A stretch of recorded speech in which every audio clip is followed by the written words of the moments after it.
Hi, my name is Peter Quinn. I'm a Chartered Accountant, Certified Financial Planner and a Self-Managed Super Fund Specialist. This video is about the 6 elements to look for when purchasing shares. The acronym for this 6 process is I.S.A.D.I.V. I stands for industry.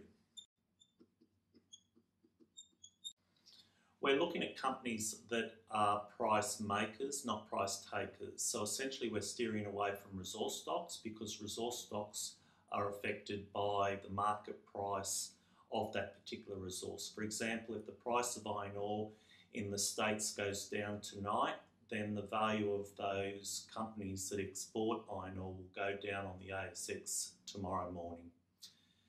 The companies that we are looking for have got very good branding because those companies tend to sell their product at a higher gross profit margin than companies that don't have good branding.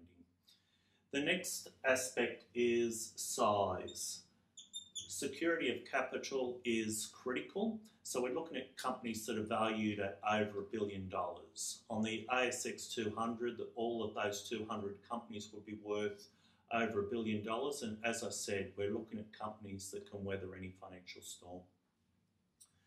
The next factor is assets.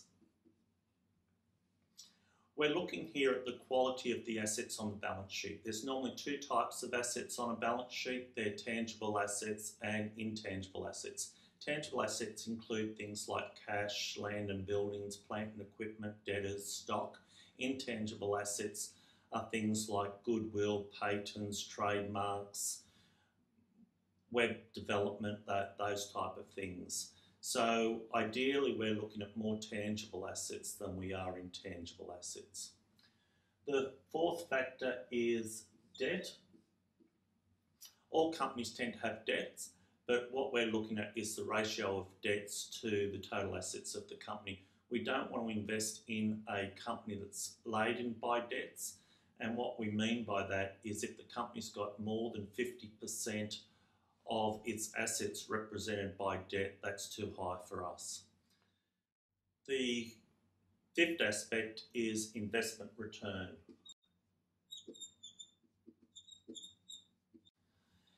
With investment return, we're looking at the ratios between the profit of the company and the total assets of the company. We want an investment return of greater than 8%. If we can't get an investment return of greater than 8%, then that business is not growing at a high enough rate for us to get a decent return on our investment.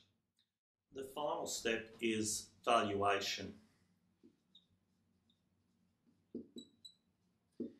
If we have a company where the 5 elements have been satisfied, we don't want to pay too much for that stock, and there's a difference between the market price of that stock and what its fair value is. There's a number of tools on the internet that help us appraise the valuation of a company, so we're looking at those companies that satisfy the previous 5 criteria and their fair value is greater than their current market value. If you need any assistance in relation to purchasing shares, then please feel free to contact us on the information below or push the subscribe button below.